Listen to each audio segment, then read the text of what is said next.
পার্লামেন্টে যেভাবে সংবিধানের স্রষ্টা, আধুনিক ভারতের রূপকার বাবা সাহেব আম্বেদকরকে নিয়ে যে রকম ভাবে আক্রমণ করেছে, তার প্রতিবাদে আজকে আমাদের সভা। তিনটে বিষয় আমার পূর্বেকার বক্তারা বক্তব্য তুলে ধরেছেন, আমিও গুটি কয়েক কথা বলবো। দেখুন, ব্যাপারটা হচ্ছে বাবা সাহেব আম্বেদকরকে সহ্য করতে না পারার কারণটা কি? ছোট থেকেই বাবা সাহেব আম্বেদকরের প্রতি একটা বৈষম্যতা হতো। তিনি যখন ক্লাসে গিয়েছিলেন তাকে একদম পেছন দিকে বসতে হয়েছে, তিনি সেখান থেকে কিন্তু ক্ষান্ত হননি। এক প্রকার তাকে স্কুল থেকে বিতাড়িত করার চেষ্টা হয়েছিল, তারপরেও কিন্তু তাকে আটকে রাখতে পারেনি বাবা সাহেব আম্বেদকর। তার নিজস্ব প্রচেষ্টায় বিভিন্ন ডিগ্রি তিনি অর্জন করে তার যোগ্যতার ভিত্তিতে সংবিধান খসড়া কমিটির চেয়ারম্যান রূপে, সংবিধান খসড়া কমিটির সর্বারূপে তিনি নিজেকে তুলে ধরতে পেরেছিলেন। দীর্ঘ 2 বছর 11 মাস 18 দিন অক্লান্ত পরিশ্রম করার পরে আমাদেরকে পৃথিবীর ইতিহাসে দীর্ঘতম সংবিধান, লিখিত সংবিধান আমাদেরকে উপহার দিলেন। যেই সংবিধানে একজন দলিত, একজন আদিবাসী, একজন হিন্দু পিছড়ে বর্গের, একজন মুসলিম সহ প্রত্যেকটা ভারতীয় নাগরিকের অধিকারের কথা সেখানে সুনিশ্চিত করে গেলেন। দুর্ভাগ্যের বিষয়, এই অধিকারগুলো অনেকের যেমন দিতে চাইছেন না, অনেকে চাইছেন এই অধিকারগুলোকে অ্যামেন্ডমেন্টের নামে, সংশোধনীর নামে এগুলোকে তুলে দেওয়া হোক। কিন্তু বাবা সাহেব আম্বেদকরের যে সংবিধান দিয়ে গিয়েছেন, সংবিধানের কোনো এই পয়েন্টগুলোকে যদি সংশোধন করতে চায়, তাহলে পার্লামেন্টে 2/3 মেজরিটি লাগবে, সেটাও সংবিধানের মধ্যে দিয়ে গিয়েছেন। ফলে চেষ্টা করলেও বিজেপি সরকার তার যেগুলো চিন্তা ভাবনা সহজে ইমপ্লিমেন্ট করতে পারছে না।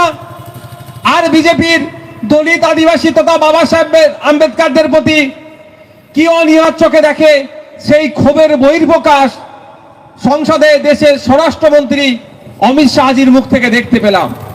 আমরা দেশের স্বরাষ্ট্রমন্ত্রী অমিত শাহজি যেভাবে আধুনিক ভারতের রূপকার বাবা সাহেব আম্বেদকর সম্পর্কে মন্তব্য করলেন, তার তীব্র ধিক্কার, নিন্দা জানাচ্ছি।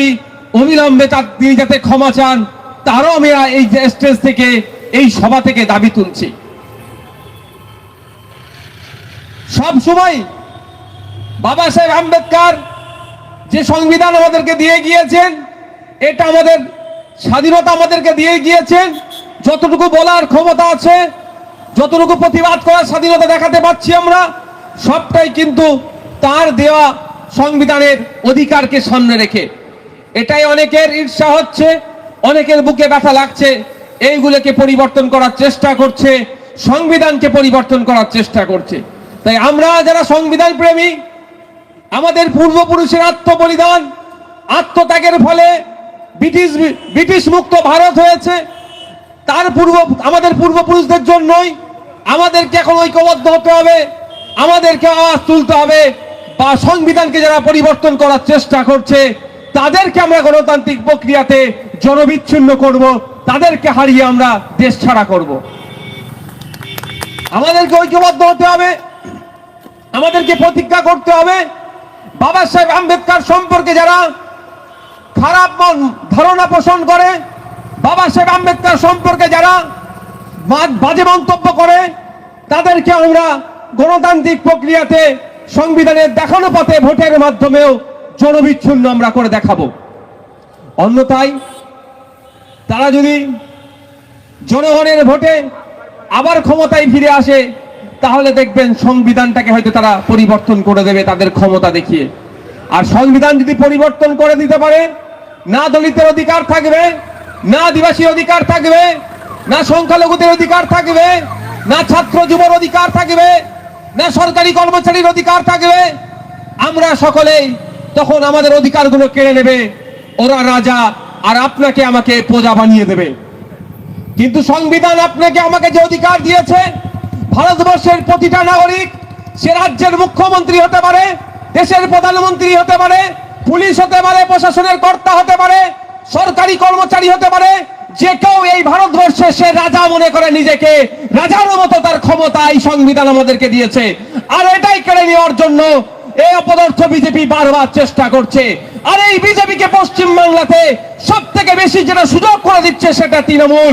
তাই আজকে সময় এসেছে, আগামী দিনে এই পশ্চিম বাংলা থেকে যেমন বিজেপিকে আমরা বিতাড়িত করবো গণতান্ত্রিক প্রক্রিয়ায়, সাথে সাথে তৃণমূলকে এখানে রাখলে হবে না।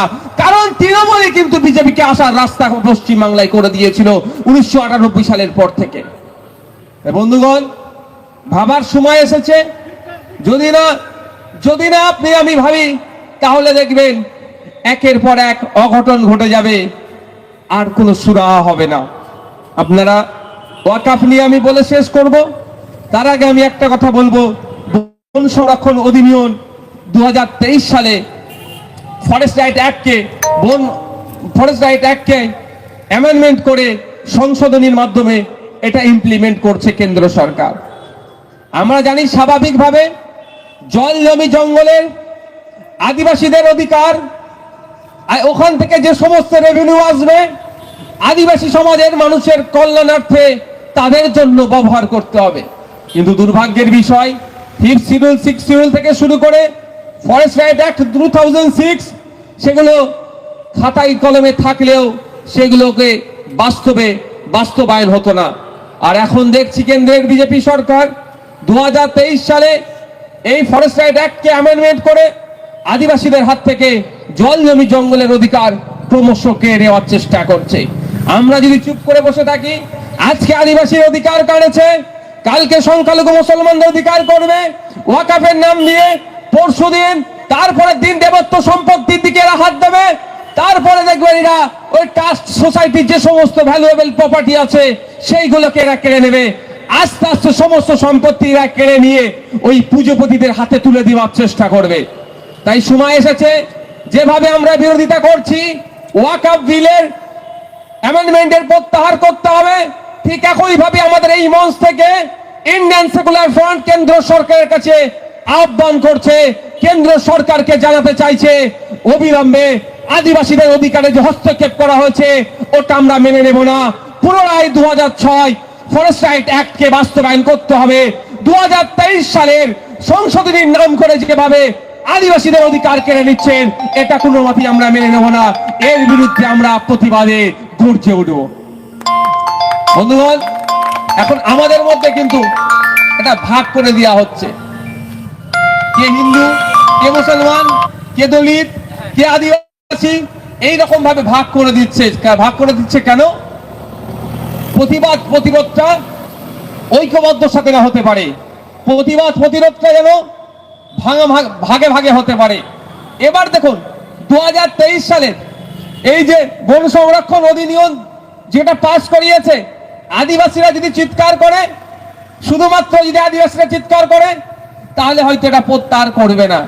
এইটার সাথে যদি সংখ্যালঘু মুসলমান, হিন্দু, পিছড়ে বর্গের সমস্ত শ্রেণীর মানুষ যদি একসাথে আওয়াজ তুলে যে কেন্দ্র সরকারকে আদিবাসীদের স্বার্থে আঘাত দিয়া বিলকে প্রত্যাহার করতে হবে, তাহলে কিন্তু এটা প্রত্যাহার করে নিতে বাধ্য হবে। ঠিক যেভাবে ঐক্যবদ্ধভাবে কৃষকরা দিল্লির সীমান্তে দীর্ঘদিন ধরে পড়ে থেকে এবং রাজ্যের বিভিন্ন প্রান্তে কে কোন ধর্মের কৃষক, কোন বর্ণের কৃষক, কোন জাতের কৃষক না ভাগ করে তাদের একটাই পরিচয়, তারা কৃষক, তাদের বিরুদ্ধে পার্লামেন্টে যে বিল পাস করিয়েছে প্রত্যাহার করতে হবে বলে যেই ব্রত নিয়ে, যেই অঙ্গীকার নিয়ে, যে শপথ নিয়ে আন্দোলনে নেমেছিল, কেন্দ্র সরকার তাদের কাছে হাঁটু গেড়ে বসতে বাধ্য হয়েছিল, তাদের দাবিকে মানতে বাধ্য করিয়েছিল কেন্দ্র সরকারকে এই কৃষকরা।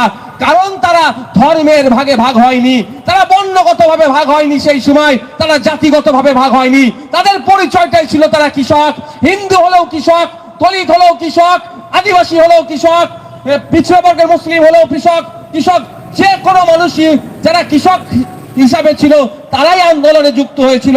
তাই আপনাদের বলবো, এই ওয়াকফ বিল যেটা আছে বা আপনি বন সংরক্ষণ আইন যেটা বলুন, এটা প্রত্যাহার করতে হবে যখন সমস্ত শ্রেণীর মানুষ এর বিরুদ্ধে কথা বলবে। আজকে সমস্ত শ্রেণীর মানুষকে এর বিরুদ্ধে কথা বলতে দেয়া হচ্ছে না। কারণ এটা আছে, কেন কথা বলতে দেওয়া হচ্ছে না? ভুল মেসেজ দেয়া হচ্ছে। আমি যদি ওয়াকআফ নিয়ে বলি, এই ধরনের একটা ভুল তথ্য পরিবেশন করছে বিজেপি, আর তৃণমূলের কথা বলার দরকার নয়। আমার পূর্বেকার বক্তা শাহাবুদ্দিন সিরাজি সাহেব বললেন, তৃণমূলের এক এমপি বলেছেন যেখানে 20-30 জন মুসলমান নামাজ পড়বে সেটাই নাকি ওয়াকআফ হয়ে যাবে। ওয়াকআফের প্রিন্সিপাল অ্যাক্ট 1995, এই অ্যাক্টের কোন জায়গায় আমি অন্তত পড়িনি যে এই ধরনের কথা লেখা আছে। সম্পূর্ণ অসত্য কথা বলে হিন্দু মুসলমানের মধ্যে একটা বিভেদ তৈরি করার চেষ্টা হচ্ছে, একটা ভুল বার্তা দিয়ে সমাজের মধ্যে বিশৃঙ্খলা করার চেষ্টা করছে, যেটা বিজেপি লাভবান হবে। তার প্রমাণ হিসেবে আপনাদের দিচ্ছি, এটা বলেছিল প্রায় এক মাস আগে কলকাতার রাজপথে দাঁড়িয়ে বিজেপিকে অক্সিজেন দেওয়ার জন্য, বিজেপিকে হাওয়া লাগানোর জন্য, বিজেপি এইটাকে কাজে লাগিয়ে হিন্দু ভাইদের মধ্যে মুসলিম বিদ্বেষী মনোভাব তৈরি করার জন্য যে হাওয়া লাগিয়েছিল কল্যাণ বাবু। আমরা আজকের পেপারে দেখছি যে হিন্দুত্বের পোস্টার বয় যে উত্তরপ্রদেশে সংখ্যালঘু মুসলমানদের উপরে যেভাবে বুল্ডোজার চালাচ্ছে, যেভাবে হিংসা চালাচ্ছে, তার পুলিশকে দিয়ে যেভাবে উত্তরপ্রদেশে সংখ্যালঘু মুসলমানদেরকে দেখে দেখে গুলি করে মারছে। এই কদিন আগে সম্বাল মসজিদের সার্ভেকে কেন্দ্র করে 5টা মুসলিম যুবককে গুলি করে মারল যে পুলিশ, সেই এবং যার পুলিশ উত্তরপ্রদেশের যোগী সরকারের পুলিশ, সেই যোগী সরকারকে, যোগীজিকে আমাদের শ্রীরামপুরের বিধায়ক এমপি গিয়ে ফুলের বুকে দিচ্ছে। ভাবতে হবে আপনাদের। তিনি 1 মাস আগে কি বললেন? এমন কথা বললেন যাতে পশ্চিমবাংলায় হিন্দু মুসলমানের মধ্যে দূরত্ব বেড়ে যায়। বলার পরে আমি আজকে দেখলাম তার একটা ছবি ভাইরাল হচ্ছে, যোগী আদিত্যনাথ জিকে কিছু একটা গিফট দিচ্ছে গিয়ে। মানে ভাবতে পেরেছেন? এদেরকে বুঝতে হবে। পাড়াতে বলছে তৃণমূলী ভাইদেরকে দিয়ে যে তৃণমূল নাকি ওয়াকআফের সব থেকে বেশি বিরোধিতা করছে। তৃণমূলকে তো সব থেকে বেশি বিরোধিতা করতেই হবে, কারণ পার্লামেন্টে 29টি এমপি আছে। তৃণমূলকে সব থেকে বেশি বিরোধিতা করতে হবে।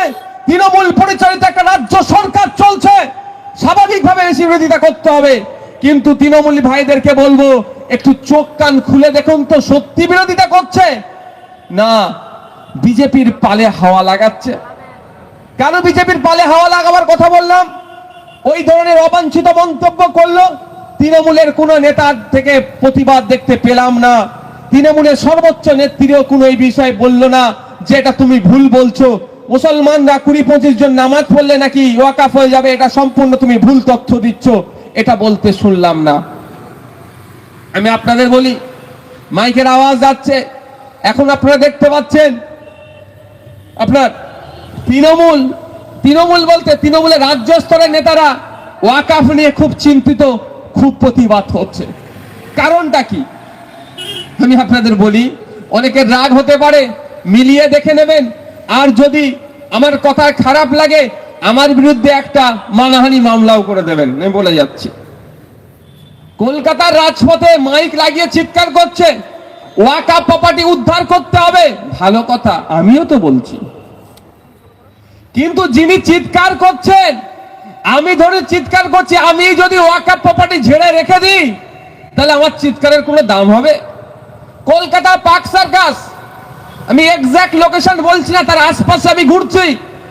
কলকাতা পার্ক সার্কাস কুয়েস্ট মলের কাছে তৃণমূলের এক বিধায়ক প্রায় 4 থেকে 500 কোটি টাকার ওয়াকআফ সম্পত্তি নিয়ে রেখে দখল করে রেখেছে। কলকাতার ইমদাদ আলী হাওড়া জেলায় এক বিধায়ক, যেখানে 1 কাঠার দাম 1 থেকে 2 কোটি টাকা, প্রায় 12 কাঠা জায়গা দখল করে রেখে দিয়েছে। কলকাতা বিধানসভাতে, রাজ্যের বিধানসভায় এমন বিধায়ক আছে পার্ক স্ট্রিটের মতো জায়গায়, যেখানে 1 কাঠার দাম 4 থেকে 5 কোটি টাকা, এত দামি জায়গা 12 কাঠার উপরে জায়গা দখল করে রেখে দিয়েছে। পশ্চিমবাংলার বিধানসভাতে নদিয়া জেলার বিধায়ক আছেন যিনি ওয়াকআফ সম্পত্তি দখল করে রেখেছেন। মুর্শিদাবাদের বিধায়ক আছে ওয়াকআফ সম্পত্তিগুলোকে দখল দখল করে রেখেছে। মালদা মুর্শিদাবাদ থেকে শুরু করে বিভিন্ন বিধায়করা আছেন, নেতারা আছেন, তৃণমূলের দখল করে রেখে দিয়েছে। সেটা উদ্ধারের কথা এরা বলবে না, কারণ কি? তাহলে বিজেপির বিরুদ্ধে বলছে কেন? আমি এখন সহজ সরল ভাষায় বলছি, খারাপ আমার কথা নেবেন না। এতদিন ওয়াকফ সম্পত্তির মালাইটা খেত তৃণমূল। তৃণমূল দেখছে বিজেপি যে আইনটা আনতে চলেছে, এবার মালাই খাবে শুভেন্দু অধিকারী। বুঝতে পারছেন? ওদের হাতছাড়া হয়ে যাবে, এই জন্য এরা লাফালাফি করছে। এখনো তো আইন হয়নি, এখনো তো আলোচনার টেবিলে আছে, জয়েন্ট পার্লামেন্টারি কমিটিতে আছে, এখন ওয়াকফ বোর্ডের আইনে চলছে। তাহলে ওয়াকফ বোর্ডের আইন অনুযায়ী যে সম্পত্তিগুলো আমাদের রাজ্যে আছে তৃণমূল উদ্ধার করে দেখাক, তাহলে তো জানতে পারবো সত্যি তৃণমূল ওয়াকফ সম্পত্তি বাঁচাতে চাইছে। আমাদের রাজ্যে ৭৫,০০০ বিঘা ওয়াকফ সম্পত্তি এখনো উদ্ধার করতে পারেনি। আমি প্রশ্ন করেছিলাম মাননীয় মুখ্যমন্ত্রীকে বিধানসভাতে, যে ২০১১ সালের আগে যে মুখ্যমন্ত্রী তখন বিরোধী দলে ছিলেন, তিনি বলেছিলেন ক্ষমতায় আসলে ওয়াকফ প্রপার্টি উদ্ধার করে দেব। সেই মর্মে আমি প্রশ্ন করেছিলাম ২০১১ থেকে ২০২৪ কত বিঘা ওয়াকফ সম্পত্তি উদ্ধার করেছেন, তার তথ্যটা আমাকে দিন। তিনি উত্তর দিতে পারেননি। আর আমি দায়িত্ব নিয়ে বলছি, ওয়াকফ সম্পত্তি উদ্ধার তো দূরের কথা, এই সরকারের আমলে আরো বেহাত হয়েছে। এরা নাকি আবার উদ্ধারের কথা বলছে। এতদিন তৃণমূলের নেতারা লুটে খেত, এবার সুকান্ত মজুমদার, দিলীপ ঘোষ লুটে খাওয়ার চেষ্টা করছে। এটাই তফাৎ ভাই। আর এটাকে নিয়ে আমাদের সমাজের মধ্যে হিন্দু মুসলমানের মধ্যে একটা ডিবেট লাগানোর, ডিভাইডেড করার চেষ্টা করছে, হিন্দু মুসলমানের মধ্যে একটা মতনৈক্য তৈরি করার চেষ্টা করছে। আমি দায়িত্ব নিয়ে বলতে পারি, কেউ যদি আমার সাথে ডিবেট করতে চায়, তার সাথে আমি ডিবেটে বসতে চাই। যেভাবে বিজেপি ওয়াকফ নিয়ে মিথ্যাচার করছে, তার জবাব দেওয়ার জন্য আমার অন্য কাউকে লাগবে না। আমি একা থাকবো, আর ওদিকে যে কেউ থাকতে পারে, যতজন থাকতে পারে তারা থাকুক। আমি ওয়াকফ নিয়ে একাই তার সাথে আমি চ্যালেঞ্জ করছি, ডিবেটে বসবো। যে মিথ্যাচার গুলো করছে, প্রথম যে মিথ্যাচার করছে, তার কয়েকটা মিথ্যাচারের আমি জবাব দিয়ে এখান থেকে বক্তব্য শেষ করব।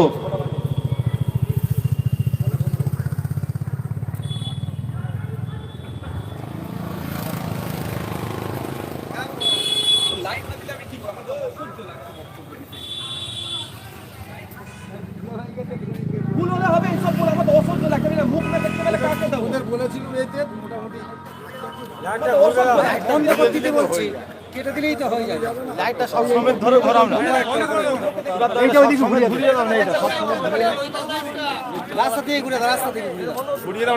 হ্যালো ভাই, একটু কষ্ট হলে আপনাদেরকে ঘুরতে হবে, নাহলে আমি না মুখ দেখলে ঠিক বক্তব্য দিতে পারছি না ভাই। পুরো ঘোরালি হবে না, একটা তো ঘোরালি, সব শুদ্ধ ঘোরাও। হ্যাঁ, একটু যদি না আপনাদের দেখে আমার মনটা ঠিক ঠিক ভালো লাগছে না, আপনাদের মুখটা দেখবো। একটু কষ্ট হলে কষ্ট করুন ভাই, কিছু মনে করেন না। পোস্টে লাইটটা দেওয়ার কথা ছিল, অ্যাকচুয়াল অনেক রহস্য। আরে এখানে যে প্রতিবাদ সভাটা হচ্ছে, এটা তো কেন্দ্রের বিজেপি সরকারের বিরুদ্ধে হচ্ছে ভাই। তিনটে যে পয়েন্ট আছে, সব তিনটেই কেন্দ্রের বিজেপি সরকারের। এখানে যেখানে প্রতিবাদ সভা হওয়ার কথা ছিল শুনলাম, সেখানে নাকি পাথর ফেলে দিয়ে রেখে দিয়েছে, আজকে সকালে দিয়ে দিয়েছে। এইরকম ভাবে আটকানো যায়? পাথরটা কে রেখেছে খোঁজ নিন, তৃণমূলের লোক। বিজেপির ক্ষমতা নেই তাহলে পাথর রেখে আমাদের প্রোগ্রাম ডিস্টার্ব করার। তাহলে বিজেপির বিরুদ্ধে আমরা বলছি আর তৃণমূল আমাদেরকে ডিস্টার্ব করছে। বুঝতে হবে ব্যাপারটা কি। তৃণমূলের ওপর থেকে নির্দেশ এসেছে নওশাদ সিদ্দিকীর প্রোগ্রামকে ভালোভাবে করতে দেওয়া যাবে না। ও তো ভান্ডা ফুটিয়ে দিয়ে যাব। আজকে তো যে কটা কথা বলবো তো অসুবিধা হবে। যাক, যে কটা মিথ্যা প্রচার করছে বিজেপি, আমি তার কয়েকটা কাউন্টার আজকে করব। প্রথম কথা কি বলছে, যে প্রথম কথা বলছে বিজেপি এলাকার মধ্যে মানুষের মধ্যে বিভেদ লাগানোর জন্য, যে ওয়াকফ বোর্ড নাকি যেখানে বোর্ড লাগিয়ে দেবে সেটাই ওয়াকফ বোর্ডের হয়ে যাবে। এরকম ভাই বলছো তো ভাই? আমি চ্যালেঞ্জ করেছি আগে, আজকেও চ্যালেঞ্জ করছি, এখনো চ্যালেঞ্জ করছি।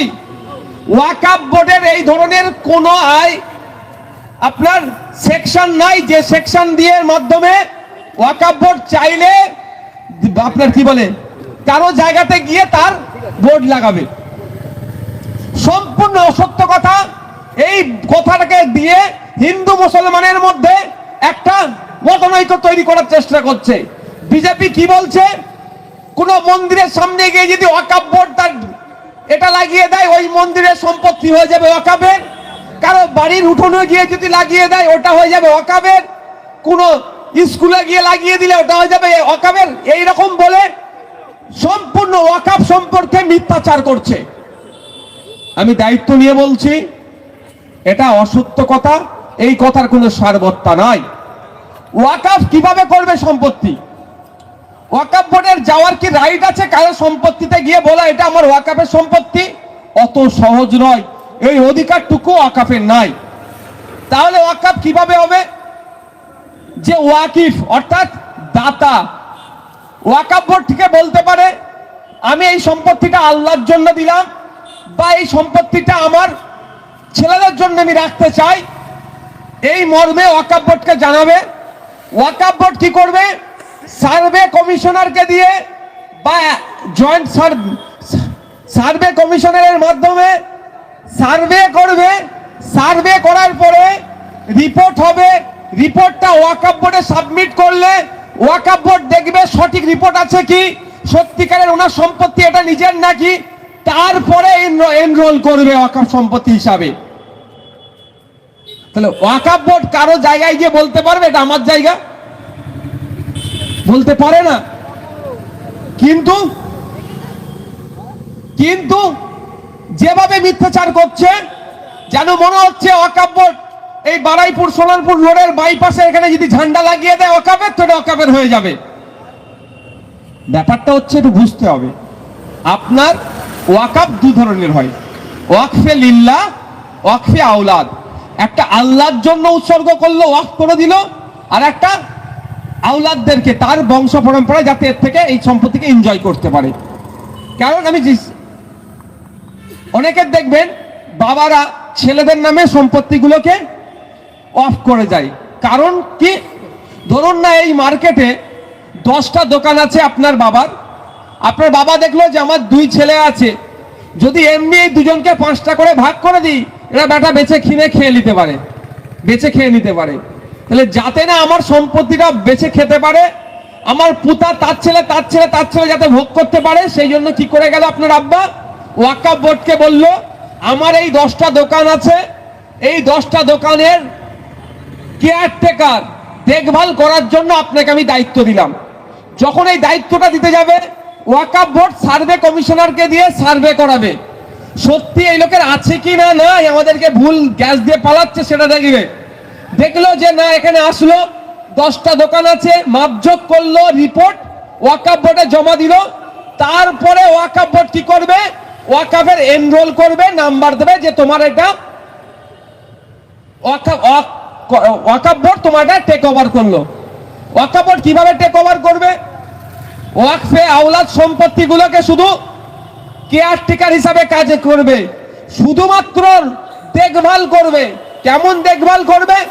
এই সম্পত্তিটা তো আপনার বাবা আপনার নামে ওয়াকফ করে গিয়েছে, আপনি এটা বেচে কিনে খেয়ে ফেলছেন নাকি, বেচে দিচ্ছেন নাকি, সেটা দেখবে।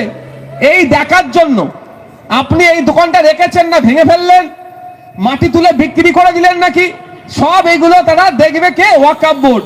এই দেখার জন্য ওই সম্পত্তি থেকে যে টাকা বাৎসরিক ইনকাম হবে তার 7% ওয়াকফ বোর্ড নেবে। এটা হচ্ছে তাহলে একটা প্রথম। এই ওয়াকফ বোর্ড সম্পর্কে যারা মিথ্যাচার করে তার জবাব দেবেন যে ওয়াকফ বোর্ডের নিজস্ব কোনো ক্ষমতা নাই কারো সম্পত্তি এখানে গিয়ে সেটাকে বলা এটা ওয়াকফ। এবার আমরা ওয়াকফ সম্পত্তির বিরোধিতা করছি কেন? এই অ্যামেন্ডমেন্টের বিরোধিতা করছি কেন? বিজেপি কোন জায়গাটাই আপনাকে দুর্বল করার চেষ্টা করছে, এটা একটু আরো ঠান্ডা মাথায় বুঝতে হবে। ওয়াকফ বোর্ডের যারা দায়িত্বশীলেরা থাকবেন তাদের প্রত্যেকেই তারা ইসলাম ধর্মের হতে হবে। এবারে এটাকে বিজেপি সরকার চেষ্টা করছে অন্য ধর্মের মানুষকে এর মধ্যে ঢোকানোর জন্য। আমার এই কথাটা শুনে বলতে পারে অনেকে যে ধর্মনিরপেক্ষ ভারতবর্ষে ওয়াকফ বোর্ডের দায়িত্বে যদি অন্য ধর্মের মানুষ থাকে অসুবিধা কোথায়? এই কোশ্চেনটা করতে পারে। এই ওয়াকফ বোর্ড 1995 সালের আইন হয়েছে। আপনি 1800 সালের দিকে যদি চলে যান, দা হিন্দু রিলিজিয়াস এন্ডোমেন্ট, হিন্দু ধর্মের পূর্বপুরুষেরা হিন্দু ধর্মের মন্দিরের জন্য, শ্মশানের জন্য, দেবদেবীর জন্য যে সম্পত্তিগুলো উৎসর্গ করে, যাকে আমরা সহজেই দেবত্ব সম্পত্তি বলি, সেই দেবত্ব সম্পত্তি রক্ষণাবেক্ষণের জন্য দা হিন্দু রিলিজিয়াস এন্ডোমেন্ট অ্যাক্ট আছে, তার মাধ্যমে রক্ষণাবেক্ষণ হয়। কাশীতে বৈশ্বনাথ মন্দির আছে না, ওই মন্দিরের সম্পত্তি দেখভাল রক্ষণাবেক্ষণের জন্য উত্তরপ্রদেশে সে ওয়াকফ বোর্ডের মতো বোর্ড আছে, যে ওয়াকফ বোর্ডের যে ধরনের নিয়ম নির্দেশিকা আছে, ঠিক একইভাবে ওই টেম্পলের ওই মন্দিরেরও সেই নির্দেশিকা আছে। আপনি উড়িষ্যায় চলে যান, উড়িষ্যার বিখ্যাত মন্দির পুরী মন্দিরে চলে যান, তামিলনাড়ুতে চলে যান, কর্ণাটকাতে চলে যান, আন্ধ্রপ্রদেশে চলে যান, সেখানেও ওয়াকফ বোর্ড যেমন আছে, ওয়াকফ বোর্ডের সাথে সাথে হিন্দু ধর্মের দেবত্ব সম্পত্তিগুলোর রক্ষণাবেক্ষণ করার জন্য আলাদা হিন্দুদের এন্ডোমেন্ট যে খোলা হবে তারও আলাদা বোর্ড আছে। এবার সেই বোর্ডের নির্দেশিকা কাগজ আজকে আমি আনিনি, তাড়াহুড়ো হয়ে গিয়েছে। সেই বোর্ডের সেই অ্যাক্টে সরাসরি উল্লেখ করা আছে যে আপনার যদি কাশী বৈশ্বনাথ ওই অ্যাক্ট, ওর যে আইন আছে, ওই মন্দিরে অ্যাক্টের যে আইন আছে সেখানে উল্লেখ করা আছে এই মন্দিরের ট্রাস্টি বোর্ডে, এই মন্দিরের কমিটির মধ্যে যারা থাকবেন তারা ধর্মীয় হিন্দু হতে হবে। অফিসার টফিসার যেই থাকুন না কেন সবাইকে হিন্দু হতে হবে, এবং কর্মচারী পর্যন্ত হিন্দু হতে হবে। যদি কোনো কর্মচারী বা কোনো ট্রাস্টি অফিসার হিন্দু থাকা অবস্থায় তার ধর্ম জিনিসে পরিবর্তন করে, তার ধর্ম জিনিসে সুইচ করে, পরিবর্তন করে, কনভার্ট হয় অন্য কোনো ধর্মে, তাহলে এই বোর্ডে তিনি আর থাকতে পারবেন না, সরাসরি উল্লেখ আছে। অর্থাৎ হিন্দু সমাজের দেবত্ব সম্পত্তি রক্ষণাবেক্ষণের জন্য সরকারি কমিটি হলো সেখানে কোনো অহিন্দু জায়গা পাবে না, এটা আইন হয়ে আসছে। ঠিক একইভাবে আইন হয়েছিল যে ওয়াকফ বোর্ডের যে সম্পত্তি আছে সেটাকে দেখভাল রক্ষণাবেক্ষণ ওয়াকফ বোর্ডে কারা থাকবে, সরকার পরিচালনা করলেও অমুসলিম কেউ হবে না। এখন কেন্দ্রের বিজেপি সরকার হিন্দু মুসলমানের মধ্যে রেষারেষি তৈরি করার জন্য এটা ওয়াকফ বোর্ডের ধর্মীয় জিগির তুলছে। এবার স্বাভাবিকভাবে বিধানসভা এখানে দুদিন ডিবেট হয়েছিল, আমি বলিনি, আমার সময় গল্প ছিল, বলতাম না হলে শাসক দলের অনেক বিধায়ক বলেছেন তাহলে পুরী মন্দিরের যে ট্রাস্ট আছে ওখানে যদি কোনো মুসলিম সদস্য পদ নিতে চায় হবে তো।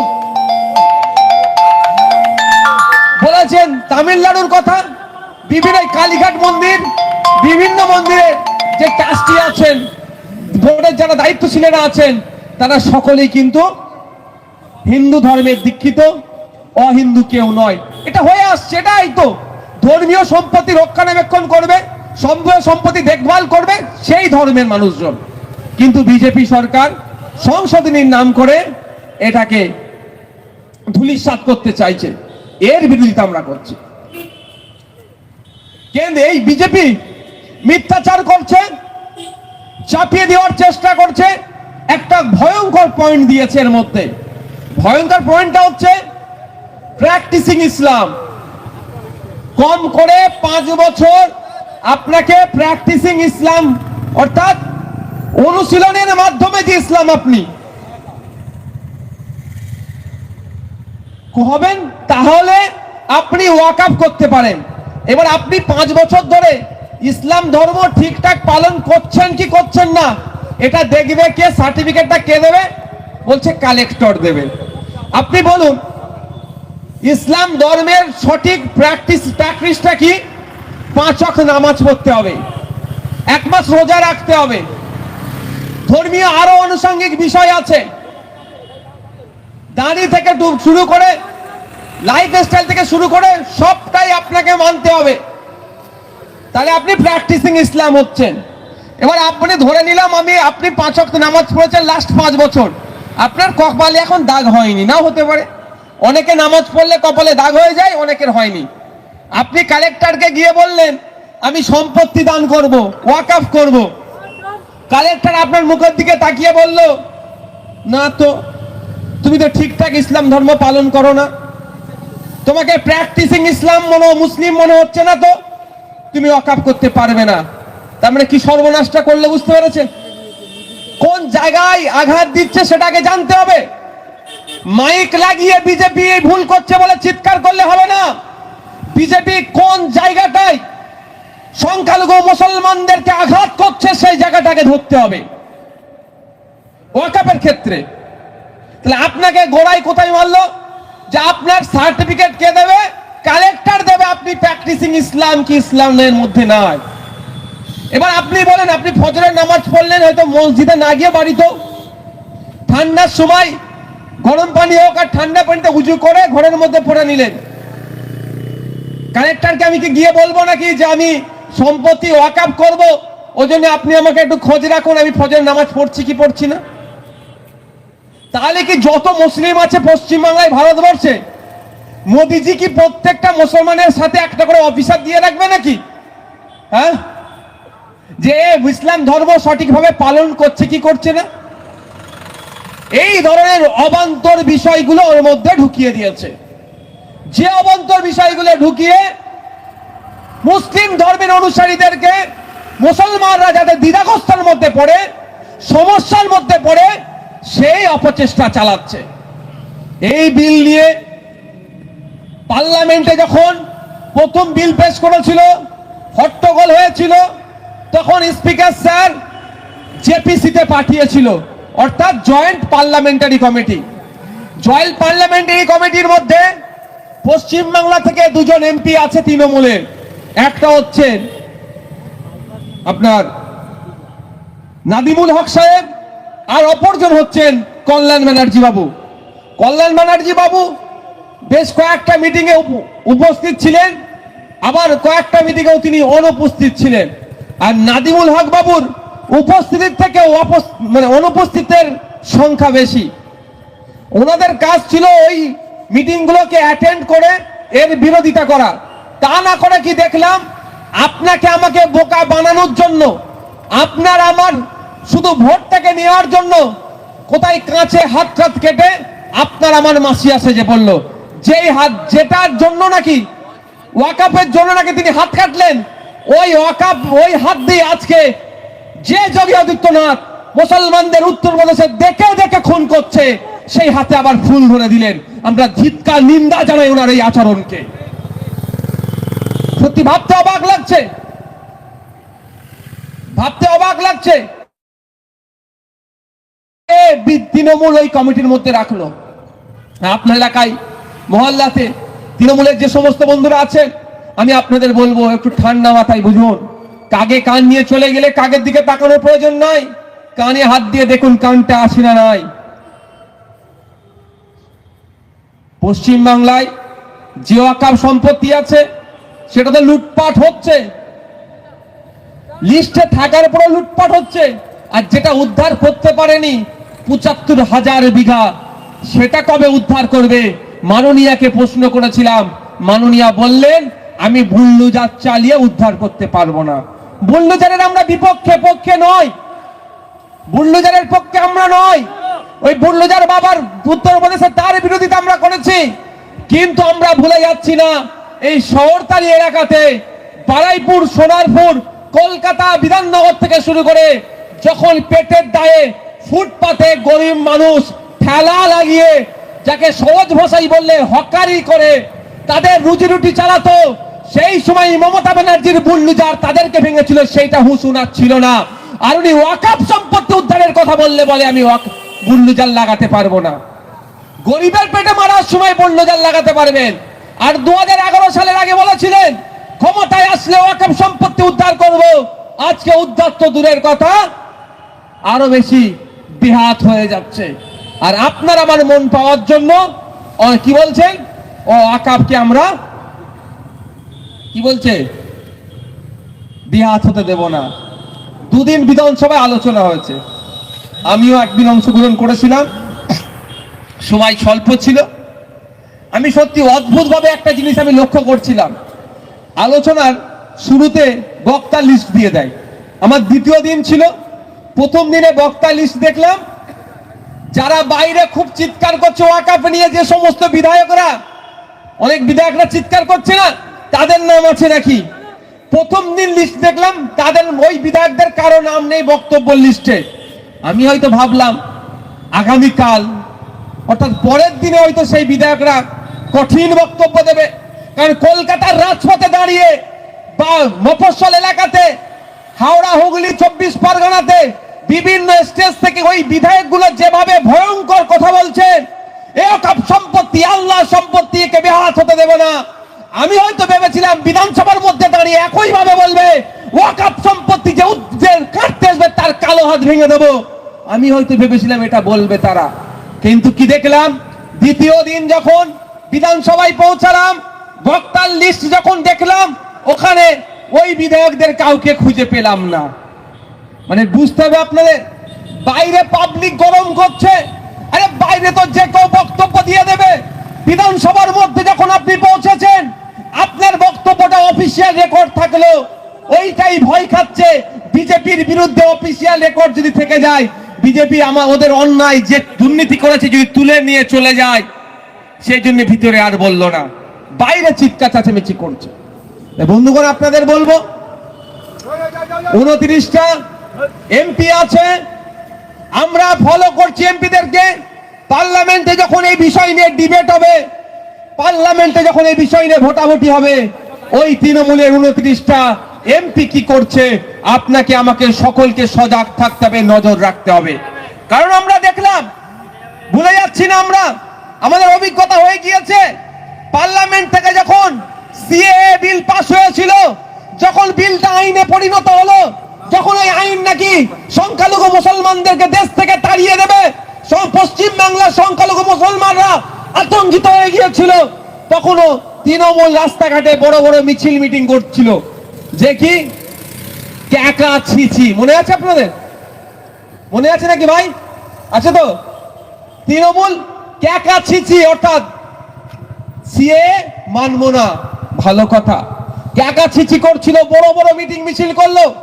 আর পার্লামেন্টে যখন ভোটাভুটি হচ্ছিল, এটা আইন হবে কি হবে না, প্রথম মাসে বিল, বিলের পরে আইন,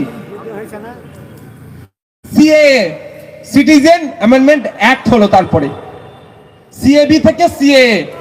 যখন ভোটাভুটি হচ্ছিল, তখন তৃণমূলের এমপি গুলো পেছনের দরজাতে পালিয়েছিল, আর বাইরে চিৎকার করছিল এই বিল সিএএ মানছি না, মানবো না। ঠিক একই ভাবে ওয়াকফ সংশোধনী 2024 তৃণমূল বলছে মানছি না, মানবো না। আমি অপেক্ষায় আছি যখন ভোটাভুটি হবে পার্লামেন্টে, পার্লামেন্টে এটা নিয়ে যখন ডিসকাস হবে, তখন তৃণমূলের এমপি গুলোর ভূমিকা কি থাকে। যদি দেখি, আমি জোর গলায় বলছি, যদি দেখি ওই ক্যাকা ছিচির মতো বাইরে আন্দোলন করেছে, ভোট না দিয়ে পালিয়ে এসেছে, বিজেপির বিরুদ্ধে না ভোট দিয়ে, ওয়াকফ সংশোধনীর বিরুদ্ধে ভোট না দিয়ে যদি পালিয়ে আসতে দেখি, আপনাদের বলছি, আপনাদের আমি কল দেব, যদিও না আপনারা যান, যদি ফ্লাইটে আসে, দমদম এয়ারপোর্টের বাইরে এমপিদেরকে বার হতে দেবো না, ওখানে আটকে রাখবো। আর যদি ট্রেনে আসে হাওড়া শিয়ালদার বাইরে, ওদের বার হতে দেবো না। কারণ সংখ্যাগরিষ্ঠ মানুষের ভোট নিয়ে পার্লামেন্টে গিয়েছেন, আপনাদের কাজ হচ্ছে পার্লামেন্টের মধ্যে দাঁড়িয়ে থেকে মোদির নিয়ে আসা বিলের বিরোধিতা করা, সেটাকে প্রত্যাহার করতে বাধ্য করা। আপনাদের কাজ বাইরে চিৎকার করা কম, আপনাদের বেশি কাজ হবে ভিতরে চিৎকার করা। ভেতরে যখন ভোটাভুটি হবে বিজেপির বিরুদ্ধে, তখন ভোট দেওয়া। আর বিজেপিকে বিরুদ্ধে ভোট না দিয়ে যদি বিরত থাকেন, বকলমে বিজেপিকে সুবিধা করে দেওয়া। তাই বিজেপিকে যারা সুবিধা করে দেবে, আমাদের রাজ্য থেকে যারা যাবে, আমাদের রাজ্যে তাদেরকেও আমরা ঢুকতে দেবো না, তাকে আটকে রেখে দেবো, তার কাছ থেকে জবাব নেব। প্রস্তুত আছেন তো নাকি ভাই? আছেন তো নাকি? প্রয়োজনে যদি আপনাকে এয়ারপোর্ট যেতে হয়, কেউ পিছপা হবেন, দমদম থেকে ওদেরকে বার হতে দেব না। যদি ট্রেনে আসে হাওড়া শিয়ালদায় ঢুকলে, ওখান থেকে ওদেরকে বার হতে দেব না। অনেক হচ্ছে, 2019 সালে রাজনৈতিক ভাবে অতটা সচেতন ছিলাম না, বা এই ফিল্ডেও ছিলাম না, অনেক ক্যাকা ছিচি করে আমাদেরকে ভুল বুঝিয়ে চলে গেলেন। আর ভুল বুঝাবে আসবেন না, এখন যথেষ্ট রাজনীতির জ্ঞান অর্জন করতে পেরেছি, এবং এই বিষয়গুলোকে নিয়ে নিয়মিত চর্চা করছি। বন্ধুগণ, আমার বলার বক্তব্য এটাই যে আজকে বিজেপির নজর পড়েছে ওয়াকফ সম্পত্তির উপরে। কেন নজর পড়েছে? তৃণমূল বা বিভিন্ন রাজ্য সরকার এগুলো লুটে খাচ্ছিল। এবার মোদিজি বলছে অনেক খেয়েছো মমতা, এবার আমাকে একটু খেতে দাও। মানে একদম সহজ ভাষায় আপনাদের বলছি, ভ্যালুয়েবল প্রপার্টি আছে কলকাতার ওয়াকফ বোর্ড, পশ্চিমবাংলার ওয়াকফ বোর্ড কলকাতা যেটা আছে, ভারতবর্ষের যত ওয়াকফ বোর্ড আছে দ্বিতীয় ধনী ওয়াকফ বোর্ড। আচ্ছা, এই ধনী বলছি বলে একটা মনে রাখবেন, একটা ভুল বার্তা হয়, হয়তো আমিও কোনোদিন বলে ফেলেছি জানি না, যদি আমি বলে থাকি সেই শব্দটাকে আমি তুলে নিচ্ছি। কি বলা হয়? ওয়াকফ বোর্ডের এত সম্পত্তি আছে, ইন্ডিয়ান আর্মি ইন্ডিয়ান রেলের পরে নাকি আমাদের সম্পত্তি ওয়াকফের, বলা হয় না? আমি বলছি এটা কতটা অথেন্টিক এটা নিয়ে প্রশ্ন রেখে যাচ্ছি। হয়তো আমিও কোনো বক্তব্যে জোশের মাথায় বলেছি আমাদের এত সম্পত্তি হাতছাড়া হয়ে যাচ্ছে কেন। আর বিজেপি এটা দেখিয়ে কি বলছে হিন্দু ভাইদেরকে, এই দেখ মুসলমানদের কত সম্পত্তি রেখেছিস, যদি না কেড়ে নিই কিন্তু ওরা এই হয়ে যাবে সই হয়ে যাবে, ঘোড়ার ডিম। এতটুকু ওয়াকফের সম্পত্তি আছে। কতটা? এতটুকু ওয়াকফের সম্পত্তি আছে। সারা ভারতবর্ষের মাদ্রাসা মসজিদ মুসলমানদের ওয়াকফের সম্পত্তি কতটা? এতটুকু। তামিলনাড়ু আর অন্ধ্রপ্রদেশের দুটো মন্দিরের যে সম্পত্তি ওয়াকফ সম্পত্তির বাড়াবার। আপনাকে তো মৌলী সাহেবকে দিয়ে খুব চিৎকার করাচ্ছে, আমাকে তো ভুল তথ্য দিয়ে যা বলার বলে নিচ্ছে। আর আমি কি বলছি? এত সম্পত্তি, ঘোড়ার ডিম সম্পত্তি। বুঝতে পেরেছেন? তামিলনাড়ু অন্ধ্রপ্রদেশের দুটো মন্দিরের যা সম্পত্তি ওয়াকফ সম্পত্তিরও সেই টোটাল ভারতবর্ষের ওয়াকফ সম্পত্তি যা দুটো মন্দিরের অতটা সম্পত্তি। সে হিন্দু ধর্মের পূর্বপুরুষেরা দান করেছে, আমার কোনো সেখানে প্রশ্নই নাই। আরো বেশি দিক তার ধর্মের তারা ডেভেলপ করার জন্য, কিন্তু ভুল বার্তা ছড়ানো হচ্ছে। এই বার্তাটাকে বিজেপি কাজে লাগাচ্ছে। এই বার্তাটাকে বিজেপি কাজে লাগিয়ে কি করছে? হিন্দু মুসলমানের মধ্যে বিভেদ করার চেষ্টা করছে। আমি আপনাদের কাছে অনুরোধ করব,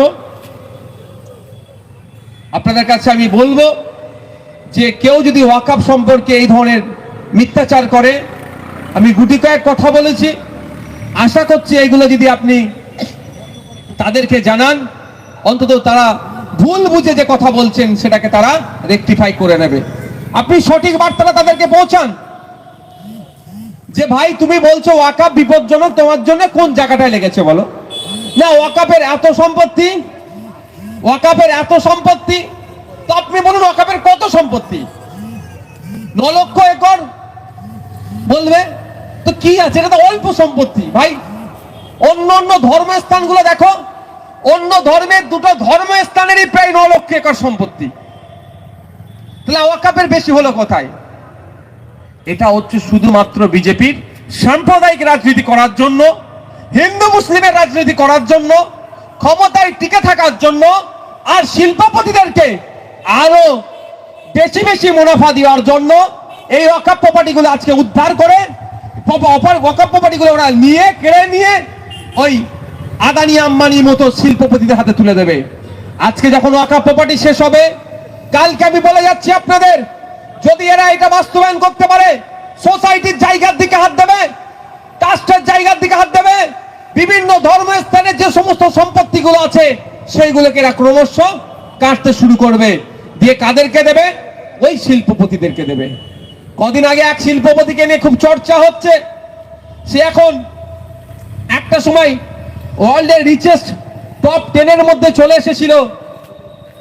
সারা পৃথিবীর যে সমস্ত ধনীরা আছেন তাদের লিস্টে ঢুকে গিয়েছিল, যদিও এখন একটু দুর্নীতি করেছে বলে এই অভিযোগ এসে ক্রমশ ধাক্কা খেতে খেতে পেছন দিকে যাচ্ছে। সেই শিল্পপতি 2014 সালে প্রায় 550 দিকে তার র্যাঙ্ক ছিল। সারা পৃথিবীর যত ধনী মানুষের থেকে সম্ভবত 554 নম্বরে তিনি ছিলেন। আর এই 10 বছরের মধ্যে তার ব্যবসা এত উন্নতি হয়েছে, দেশ পেছনের দিকে চলে যাচ্ছে। জিডিপি আমি পুলিশের দিকে চলে, জিডিপি পেছনে মাইনাসে চলে যাচ্ছে, তার সম্পত্তি বেড়ে যাচ্ছে। 554 মতো র্যাঙ্ক ছিল, তিনি টপ 10-এ চলে এসেছিলেন। কিসের, কাদের জন্য? এই মোদির সরকারের জন্য। এই বিজেপি তাকে ফুলে ফেপে বাড়িয়েছিল, আর গরিব হিন্দু মুসলমান নির্বিশেষে ক্ষুধার্তের সূচকে দেশ ক্রমশ পিছিয়ে যাচ্ছে। সারা পৃথিবীর 127টি দেশকে নিয়ে সমীক্ষা চালিয়েছে, কোন দেশের মানুষ সব থেকে বেশি ক্ষুধার্ত, ভুকা অবস্থায় থাকে, খিদে নিয়ে ঘুমায় রাত্রে। 127টা দেশকে সমীক্ষা চালিয়ে আমাদের মহান ভারতবর্ষ, যে ভারতবর্ষ প্রত্যেকের নাগরিকের খাদ্যের স্বাধীনতার কথা বলেছিল, খাদ্য দেওয়ার কথা বলেছিল রাষ্ট্রকে, মৌলিক অধিকারের মধ্যে পড়ে খাদ্য, সেটা রাষ্ট্র দিতে ব্যর্থ আমাদের দেশ 127টা দেশের মধ্যে 105-এ পৌঁছে গিয়েছে। মানে ক্ষুধার্তের সংখ্যা আমাদের এত বেশি, আমরা পৌঁছে গেলাম 105-এ। এবার বলুন, কেন্দ্রের বিজেপি সরকার বলছে আমি হিন্দুদের বাঁচাতে এসেছি। ভালো কথা, অন্তত একটা জাতের মানুষ অন্তত বাঁচুক।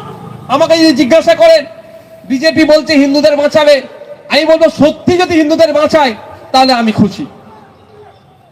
অন্তত আমি না হলে আমার বন্ধু, যার সাথে ছোট থেকে পড়াশোনা করলাম, একসাথে খেলাধুলা করলাম, বেটা চাকরি পায়নি, দুরবস্থার মধ্যে আছে আমার এই বন্ধু চন্দন, সে অন্তত বাঁচুক, সেটা তো চাইবো। আমি ব্যক্তিগত বলছি, আমি চাইবো।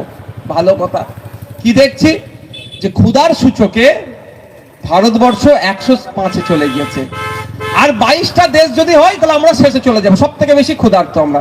এবার বলেন, হিন্দুকে বাঁচাতে এসছে, ভালো কথা। ভারতবর্ষে যদি 100টা মানুষ থাকে, 14টা মুসলিম, 14% মুসলিম, তাহলে সেই হিসাবে যদি ধরি 100 জন ক্ষুধার্তে, ভারতবর্ষের 100 জন মানুষ যদি রাত্রে না খেয়ে ঘুমায়, কজন মুসলিম? জোরে বলেন ভাই। তাহলে নন মুসলিম কজন? 86 জন। নন মুসলিমের মধ্যে হিন্দু ধরে নেন 80 জন। তাহলে 2014 সালের আগে এই ক্ষুধার্তের সুযোগ ছিল 60-এর নিচে, বিলো 60। এখন সেটা বেড়ে কোথায় যাচ্ছে? 127। তাহলে এখন ক্ষুধার্তের সংখ্যা বাড়লো না কমলো? তাহলে ক্ষুধার্তের সংখ্যা যদি বাড়ে, তাহলে হিন্দু ক্ষুধার্তের সংখ্যা বাড়লো না কমলো? বলতে ভয় লাগছে নাকি? মোদির বিরুদ্ধে বলছেন দিদির পুলিশ কেস দিয়ে দেবে। আমি তো বারাইপুর জেলে একটা কি দুটো রাত ছিলাম, প্র্যাকটিস হয়ে গেছে। ধরলে কোথায় দেবে? আপনাদের বারাইপুর জেলে, তো জেলের ব্যাপার থেকে আওয়াজ দিলে ওপরের মানুষের কানে আওয়াজ চলে যাবে, অসুবিধে কি আছে? তাহলে মোদি হিন্দুকে বাঁচাতে এসে, এই মোদিজি হিন্দুকে বাঁচাতে এসে হিন্দুদেরকে তো বেশি ক্ষুধার্ত শুকিয়ে রাত্রে ঘুমানোর ব্যবস্থা করে দিল। আপনার আমার প্রত্যেকের বাড়ি কম বেশি বাচ্চা আছে না, শিশু আছে না? আমাদের দেশের শিশুদের অপুষ্টিতে ভোগার সংখ্যা আফ্রিকার 2টো দেশের পরেই আছে। যদি আমি 100 জন শিশু দেখি, তাহলে কি হলো? 14 জন মুসলিম শিশু, তার ধর্মীয় পরিচয় যদি আমি দেখি, 86 জন নন মুসলিম। ওই 86 জনের মধ্যে 80 জন কিন্তু আমার হিন্দু সমাজের বাচ্চা শিশু আছে। এই মোদিজির আমলে, এই বিজেপির আমলে, এই শুভেন্দু অধিকারীরা চিৎকার করছে। এদেরকে আমি বলবো, এলাকার যারা দলিত হিন্দু মুসলমান আছেন, একসাথে প্রশ্ন করুন যে 2014 সালের আগে পশ্চিমবাংলার এই ভারতবর্ষে অপুষ্টিতে ভোগা শিশুর সংখ্যা কত ছিল, আর আজকের দিনে এত বেড়ে গেল কেন? আফ্রিকার 2টো দেশের পরই আমাদের স্থান। তাহলে 80টা হিন্দু সমাজের বাচ্চা শিশু অপুষ্টিতে ভুগছে। ক্ষতি কার হচ্ছে? শুভেন্দু অধিকারীর ক্ষতি হচ্ছে নাকি? ক্ষতি শুভেন্দু অধিকারী হবে না, ক্ষতি হবে কার? আপনার এখানে যারা গরিব মানুষ আছে, আপনার এখানে যারা শ্রমজীবী মানুষ আছে, যারা দিন আনে দিন খায়, তার শিশুটাই অপুষ্টিতে ভুগছে। 2014 সালের অনেক গল্প শুনলেন, 2011 সালের একটু শুনে নিন। ঠিক 2014 সালে যেমন বলেছিল, হিন্দু খাতরে মে হ্যায়, মুঝে ভোট ডালো, হাম হিন্দুকে বাঁচিয়ে দেবে, তাই তো? ভালো কথা। আমার হিন্দু ভাইরা দিয়ে এখন বুঝতে পারছে পেট্রোল ডিজেলের দাম কোথায়। পেট্রোল পাম্পে গিয়ে মোদিজি জিন্দাবাদ বললো, 5 পয়সা কমাবে না ভাই দাম। যে মোদিজিকে ভোট দিয়েছে তার জন্য যে দাম, যে মোদিজির বিরোধিতা করে, আমি যেমন, আমার জন্য একই দাম। তো ও তো হিন্দুকে বাঁচাতে এসেছিল, এটাতে বলতে পারে যে পেট্রোল ডিজেল হিন্দুদের জন্য 50 টাকা লিটার, আর অহিন্দুদের জন্য যে 109 টাকা কি 98 টাকা যেটা আছে সেটা হোক। বাঁচাতে এসেছিল, হিন্দুকে বাঁচাতে এসে সব থেকে বেশি ক্ষতিগ্রস্ত 2014 থেকে 2024 হিন্দু ভাইরা হয়েছে, সব থেকে বেশি ক্ষতিগ্রস্ত। কারণ আমি বলছি এয়ার ইন্ডিয়া কর্মী ছাঁটাই করছে, 1,25,000 কর্মী ছাঁটাই হচ্ছে। পার্সেন্টেজ হিসাবে যদি দেখেন আপনি, তাহলে মুসলিম কটা থাকবে? এমনি মুসলমানদের চাকরি ফাকরি নাই, কটা থাকবে ভাই? তাহলে 1,25,000 মানুষ যদি ছাঁটাই হয় এই এর আমলে, মোদিজির আমলে, ক্ষতি কাদের করছে? এবার একটু আসি যারা মালিক ভাই শাহাবুদ্দিন ভাইদেরকে বাঁচাতে এসেছিল 2011 সালের আগে। এতক্ষণ তো অনির্বাণদাকে বাঁচানোর কথা বলছিলাম, কি এই দাদাদেরকে বাঁচানোর কথা বলছিলাম। এবার আসলো কি 2011 সালের আগে সাচার কমিটির সুপারিশ দেখালো। এ ভাই আপনাদের অসুবিধা হচ্ছে না তো? হ্যাঁ শুনবেন, এটা বলেই শেষ করে দেবো। 2011 সালের আগে সাচার কমিটির সুপারিশগুলো মুসলমানদের শিক্ষা, স্বাস্থ্য, কর্মসংস্থানে ক্রমশ তলে চলে যাচ্ছে। মুসলমানদের সরকারি চাকরিতে বিলো 4%, 4%-এর নিচে মুসলমানরা বিপদে আছে। তখন মমতা দিদি কি বললেন? মুসলিম খাতরে মে হ্যায়, আমাকে ভোট দাও, সাচার কমিটির রিপোর্ট অনুযায়ী যে সুপারিশ করেছে সেগুলো আমি বাস্তবায়ন করবো, অর্থাৎ মুসলমানদের বাঁচাবো। আপনি আমি তখন অবশ্যই আমার ভোটাধিকার হয়নি, আপনাদের মধ্যে যারা মুসলিম সমাজের মানুষ তারা ভাবলেন এইবার হয়তো মুসলমানকে কেউ বাঁচাতে এসেছে, ভোট দিয়ে দিলেন, ভালো কথা। আপনারা বুকে হাত দিয়ে বলুন, এই বাজার এলাকা যে আপনাদের এলাকা থেকে একটা ছেলে সরকারি চাকরি পেয়েছে এই 11 বছরে, কে? এই মুসলিম ছেলের কথা বলছি এক্ষেত্রে, বলতে পারবেন? থাকলে বলবেন। একটা নতুন স্কুল হয়েছে আপনাদের এলাকাতে, কিন্তু বাঁচাতে এসেছিল। মুসলমান বিপদে আছে 2011 সালে স্লোগান তুললো, আপনি আমি স্লোগানটাকে খেয়ে নিলাম, ভোট দিলেন, ক্ষমতায় আসলো। 14 বছর 13 বছর ক্ষমতায় আছে। বুকে হাত দিয়ে বলুন, বুকে হাত দিয়ে বলুন যে মুসলমানদের লাভ হয়েছে কি লস হয়েছে? আমি তথ্য দিয়ে বললে ভাই আপনারা হয়তো অনেকে বুঝতে পারছেন না, তথ্য দিয়ে বলছি। আপনারা একজন হাত তুলে বলুন এই সোনারপুর, বারাইপুর এই শহর এলাকাতে যে আপনার এলাকায় নতুন একটা স্কুল হয়েছে এই 13 বছরে, কেউ আছে ভাই? হলে হাত তুলবেন ভাই। কারো স্কুল হয়নি কারো? আরে ভাবে আপনাকে এগিয়ে নিয়ে যেতে গেলে কি করতে হবে? সর্বপ্রথম তো থাকবে শিক্ষা। একটা জাতিকে, মৃতপ্রায় জাতিকে যদি আপনি এগিয়ে নিয়ে যেতে চান, শিক্ষা লাগবে, সাথে সাথে কি লাগবে? কর্মসংস্থান। শিক্ষা থাকলে ও ট্রিটমেন্ট করে নিতে পারবে, সজাগ হয়ে যাবে, ট্রিটমেন্ট করে নিতে পারবে, স্বাস্থ্য তার উন্নতি হয়ে যাবে। তাহলে দেখুন শিক্ষা দেয়নি। কর্মসংস্থান, যখন 2011 সাল ছিল 100 জন সরকারি কর্মচারী থাকলে 4 জন থাকতো মুসলিম। এই 13 বছরে এত ভালোবেসেছে, মুসলমানদেরকে এত উদ্ধার করেছে, মুসলমানদেরকে বিপদ থেকে টেনে এমন তুলেছে। মমতা দিদি বলেছে তোদেরকে এই সরকারি চাকরি করতে হবে না, কেন কষ্ট করবি বাবা, তোদের সরকারি চাকরিতে নীল করে দিলাম। 13 বছর ধরে এত ভালোবেসেছে এই শাহাবুদ্দিন ভাই, মালিক ভাই, রাইনুদ্দেরকে মমতা ব্যানার্জি, অর্থাৎ মুসলমানদেরকে সরকারি চাকরি যা 4 জন থাকতো সেটা এখন আর খুঁজে পাওয়া যাচ্ছে না, একটা ধ্বংস করে দিল। এবার আসা যাক স্কুল লাইনে এর পরিবর্তে কি দিয়েছে? দিয়েছে একটা মারাত্মক জিনিস আপনাকে আমাকে। অনেকের খারাপ লাগতে পারে, কিচ্ছু করার নেই। আপনি এই এলাকায় মহল্লাতে স্কুল পাবেন না নতুন, এই মহল্লাতে আমি দায়িত্ব নিয়ে বলছি লিগাল ইললিগাল মদের দোকান মমতা ব্যানার্জি করে দিয়েছে। প্রচুর কত বলে দিচ্ছি, আমি প্রচুর কত বলে দিচ্ছি, আমি দায়িত্ব নিয়ে বলছি। আমার কথা যদি ভুল হয় আমাকে কিন্তু মমতা ব্যানার্জি ছাড়বে না। 21 প্রায় এই 14-13 বছরে সারা রাজ্যে 21,000 বৈধ মদের দোকান, লিগাল মদের দোকানের সার্টিফিকেট দিয়েছে, অর্থাৎ তুমি মদের দোকান করতে পারো। আর ইললিগাল মানে লক্ষাধিক হয়ে গেছে। তাহলে আপনাকে বাঁচাতে আসলো, আপনাকে শিক্ষা দিল না, আপনাকে চাকরি দিল না, আপনার এলাকার স্বাস্থ্য কেন্দ্রের মান তলানিতে চলে গেল, আর উল্টে আপনাকে কি দিচ্ছে? মাতাল করার জন্য, মুসলিম যুব সমাজকে ধ্বংস করার জন্য সুকৌশলে তৃণমূল মদের দোকানগুলো খুলে দিল। তাহলে 2014 সালের আগে হিন্দুকে বাঁচাবার নাম করে হিন্দুকে গাড্ডায় ফেলছে, আর 2011 সালের আগে মুসলমানকে বাঁচাবার নাম করে মুসলমানকে গাড্ডায় ফেলছে।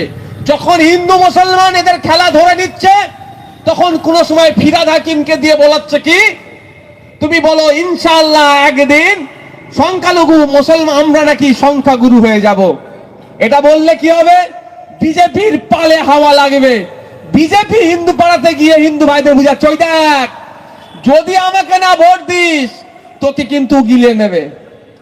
আর ওই গিলে নেওয়ার কথাটাকে, কাটিংটাকে তৃণমূলের বুথ স্তরের তৃণমূলের ভাইরা তারা তুলনামূলক ওদের থেকে কম চালা খাওয়ার জন্য ওদের হাতে দিয়ে দিচ্ছে, দিয়ে বুথে বুথে কি পাঠাচ্ছে, এই দেখ যদি না মমতাকে ভোট দিস কি হবে, বিজেপি তোদেরকে সব গিলে নেবে।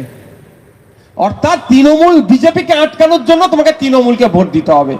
সত্যি যদি তৃণমূল বিজেপির বিরোধিতা করে, তাহলে বলুন তো সকাল সন্ধে যেভাবে শুভেন্দু অধিকারী পশ্চিম বাংলার মুসলমানদেরকে জঙ্গি থেকে শুরু করে যেভাবে অশ্লীল ভাষায় অবান্তর ভাষায় আক্রমণ করছে, ওকে তো এতদিন মমতা ব্যানার্জি ধরে জেলের মধ্যে রাখতো ভাই, রেখেছে?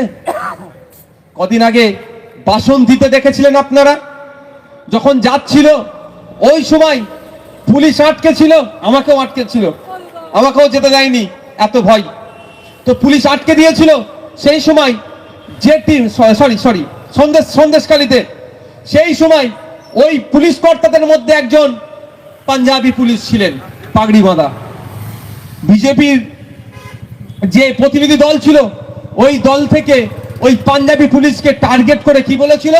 খালিস্তানি। আমাদের রাজ্যের একটা অফিসারকে, আমাদের একটা পুলিশ কর্তাকে খালিস্তানি বলল যারা, তার বিরুদ্ধে রাজ্যে প্রশাসন কি ব্যবস্থা নিল, মমতা ব্যানার্জি কি ব্যবস্থা নিল দেখুন, কিচ্ছু নাইনি।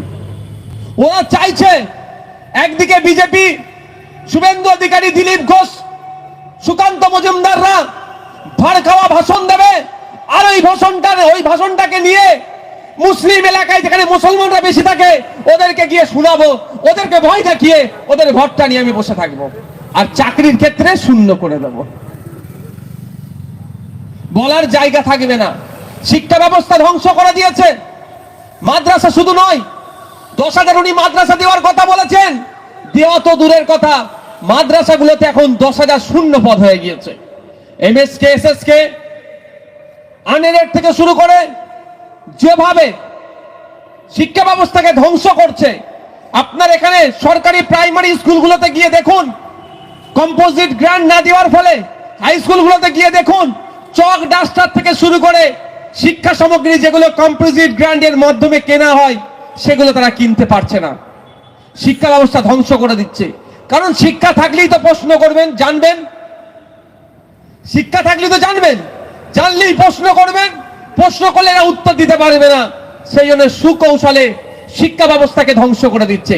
আর একটা জিনিস ভালো করে দেখছি, আমি লক্ষ্য করছি, শুভেন্দু অধিকারী তৃণমূলের বিরুদ্ধে খুব বলছে, ভালো কথা, বলা দরকার বিরোধী নেতা, কিন্তু কেন স্কুল বন্ধ হয়ে যাচ্ছে? প্রাইমারি স্কুল প্রায় 7,000, প্রায় 7,000 প্রাইমারি স্কুল আমাদের রাজ্যে বন্ধ হতে চলেছে, 7,000-এর ওপরে। কেন? এটা নিয়ে শুভেন্দু অধিকারী বা বিজেপিকে একবারও প্রশ্ন করতে দেখলাম না। তারা একবারের জন্য বলছে না কেন 1000 দিনের ওপরে শিক্ষকরা রাস্তায় বসে আছে, হবু শিক্ষকগুলোকে শিক্ষা কেন্দ্রে পাঠানো, এ কথা নিয়ে তারা বলছে না। তারা বলছে না কেন শিক্ষক শূন্য স্কুলগুলোতে শিক্ষক নিয়োগ হচ্ছে না, এ কথা বলছে না। এরা সব সময় ভাড় খাওয়া ভাষণ দিয়ে হিন্দু মুসলমান করার চেষ্টা করছে। আমি বন্ধুগণ আপনাদের বলবো, আমি আপনাদের কাছে অনুরোধ এটাই করব, চোখ কান খুলে রাখুন। এই রাজনৈতিক কারবারিদের কাছে নিজেকে বিকিয়ে দেবেন না। এই রাজনৈতিক কারবারিরা বিজেপিকে দিয়ে প্রথম কি করবে, ঘা করার চেষ্টা করছে, আর তৃণমূল এসে মলম দেবে। বিজেপিকে দিয়ে বলবে ওয়াকফ সম্পত্তি সব কেড়ে নেওয়া হবে, আর তৃণমূলকে দিয়ে মলম কি দেওয়া হবে, আমরা থাকতে কেউ কাটতে পারবে না, ঘোড়ার ডিম। এরা তো দুজনেই লড়াইটা করছে ওই সম্পত্তিটাকে কিভাবে নিজের করে রাখবো। একজনের হাতের আছে বেরিয়ে যাবে বলে ভয় পাচ্ছে, আর একজন চাইছে ওটাকে কিভাবে নেবো। তবে আপনাদের বলে যায় একটা কথা, পার্লামেন্টে কি হবে না হবে সময় কথা বলবে, কার কি পারফরমেন্স সেটা দেখব। তবে আপনাদের ছোট ভাই হিসাবে আপনাদের বলে যাচ্ছি, পার্লামেন্ট থেকেও ওই বিল যদি কোনো রকম ভাবে আইনে পরিণত হয়, নওশাদ সিদ্দিকী চুপ করে বসে থাকবে না।